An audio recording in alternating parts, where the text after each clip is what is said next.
रियासत तेलंगाना में स्कूलों के गरमाई तातीलात में किया गया इजाफा। तेलंगाना हुकूमत ने रियासत में स्कूलों के दोबारा आगाज की तारीख में तब्दीली का ऐलान किया है। पहले स्कूल 12 जून से खुलने वाले थे, ताहम अब उन्हें 15 जून से दोबारा शुरू किया जाएगा। हुकूमत के मुताबिक 13 जून को दूसरे हफ्तेवार तातील और 14 जून को इतवार होने के बाईस ये फैसला किया गया। हुक्काम ने वादे किया है कि 13 जून की तातील के बदले 11 जुलाई यानी कि दूसरे हफ्ते को वर्किंग डे करार दिया जाएगा और उस दिन तालीमी सरगर्मियां मामूल के मुताबिक जारी रहेंगी। बताया जा रहा है कि रियासत में शदीद गर्मी के पेश नज़र ये फैसला लिया गया है।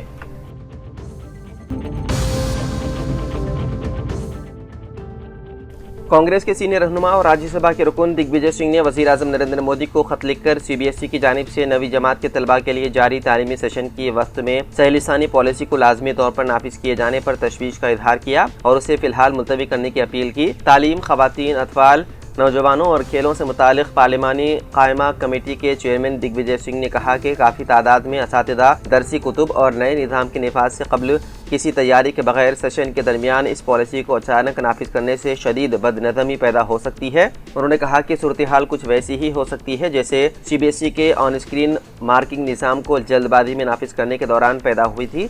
वज़ीर आज़म मोदी को लिखे खत में दिग्विजय सिंह ने कहा कि मैं CBSE की नवी जमात के तलबा के लिए मौजूदा सेशन के वक्त में सह-लिसानी पॉलिसी को लाजमी तौर पर नाफिज किए जाने की मुखालिफत करने वाले फ़िक्रमंद वालिदैन के एक ग्रुप का मेमोरेंडम आपको भेज रहा हूँ। उन्होंने कहा कि उनके इल्म में ये बात लाई गई है कि दिसंबर साल 2025 में होने वाले इजलास में central board of secondary education यानी कि CBSE की गवर्निंग बॉडी ने निसाब कमेटी की इस सिफारिश को मंजूरी दी थी। उसके मुताबिक NCERT की जानिब से ज़ुबानों की दर्जेबंदी दरसी कुतुब जारी होने तक स्कूल मौजूदा तालीमी मनसूबा खुसूसन ज़ुबान से मुतालिक इंतज़ामात को जारी रखें।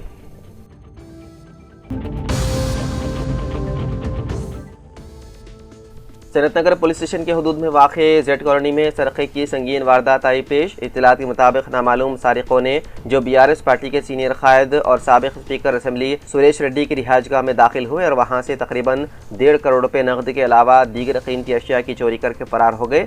ये वारदात उस वक्त अंजाम दी गई जब घर में कोई मौजूद नहीं था, जिससे शुबा जाहिर किया जा रहा है कि सारिकों ने पहले मनसूबाबंदी के तहत कार्रवाई की। पुलिस क्लूज टीम और डॉग स्क्वाड ने मुकाम वाक़े का मुआयना करके अहम शवाहिद इकट्ठा किए। इसके अलावा जेड कॉलोनी और अतराफ के इलाकों की CCTV फुटेज का भी जायजा लिया जा रहा है। इब्तिदा में स्पीकर के अरकान खानदान की जानिब से पुलिस से शिकायत की गई थी। बाद शिकायत वापस लिए जाने की इत्तलात है।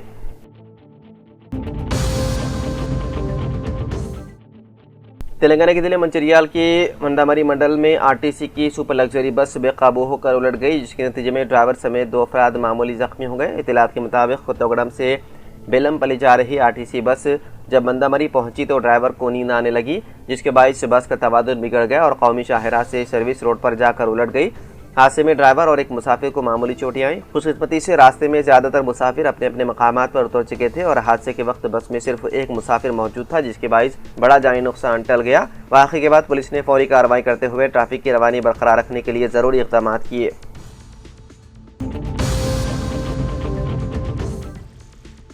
मुसलमानों खास तौर पर मुस्लिम खवातीन से मुतालिक अहानत अमेज बयान पर गोशा महल के रुकन असम्बली टी राजा सिंह के खिलाफ मुकदमा दर्ज कर लिया गया। इस सिलसिले में दबेरपुरा पुलिस ने केस दर्ज किया। वाज़ेह है कि राजा सिंह ने मुस्लिम खवातीन के खिलाफ तौहीन अमेज और इश्तियाल अंगेज अल्फाज इस्तेमाल किए थे, जो कि नाकाबिल बर्दाश्त थे। मलून राजा सिंह रुकन असम्बली की जानिब से दिए गए अहानत अमेज बयान का वीडियो पुलिस ने जांच के लिए फॉरेंसिक लेबोरेटरी के भिजवा दिया है। पुलिस के मुताबिक राजा सिंह के खिलाफ पहले ही 100 से ज़ायद मुकदमा दर्ज हैं, जिनमें इश्तियाल अंगेज तकारीर के केस शामिल हैं और 87 मुकदमा जेर समात हैं। पहले भी मलून रुकन असम्बली के खिलाफ PD एक्ट के तहत कार्रवाई की जा चुकी है। राजा सिंह की जानिब से दिए गए बेहुदा बयान के बाद शहर हैदराबाद में उसके खिलाफ मुख्तलिफ मकामात पर एहतजाज करते हुए गिरफ्तारी का मुतालबा किया जा रहा है और पुलिस स्टेशनों में शिकायत के इंदराज का सिलसिला जारी है।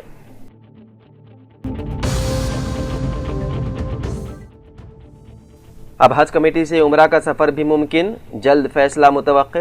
हज कमेटी ऑफ इंडिया अब महज हज के हुदूद तक महदूद नहीं रहेंगे, बल्कि मुअतमिरीन की भी हज कमेटी के जरिए रवानगी के इंतजाम किए जाएंगे। दराए के मुताबिक हज कमेटी ने साल 2026 से दिलहज्जा में हज बैतुल्लाह के लिए हिंदुस्तानी आदिमीन को रवाना करने के अलावा जारिया साल मुअतमिरीन की रवानगी के इंतजाम का फैसला किया। बताया जाता है कि हिंदुस्तान से रवाना होने वाले मुअतमिरीन को वीज़ा टिकट की इजराई के अलावा रिहायशी सहूलतों की फराहमी की मनसूबबंदी की गई और इस सिलसिले में जल्द मरकज़ी वज़ारत अक़लियती उमूर व हज कमेटी से एलामिया की इजराई अमल में लाई जाएगी और उम्रा के ख्वाहिशमंदों से दरख्वास्तें वसूल की जाएंगी। हज कमेटी जो इस नई सहूलत के आगाज़ का मनसूबा तैयार किया है, उसके मुताबिक हिंदुस्तान से हर 3 माह में मोतमरीन के काफ़िलों की रवानगी अमल में लाई जाएगी और उन मोतमरीन को मक्का मुकरमा में उम्रा के अलावा मदीना मुनव्वरा में ज़ियारतों की सहूलत फराहम की जाएगी। दोनों ही मुक़द्दस शहरों में क़ियाम की सहूलतें फराहम की जाएगी और 15 रोज़ा सफ़र मुक़द्दस के लिए इंतहाई कम अखराजात में सहूलतें फराहम की जाएंगी।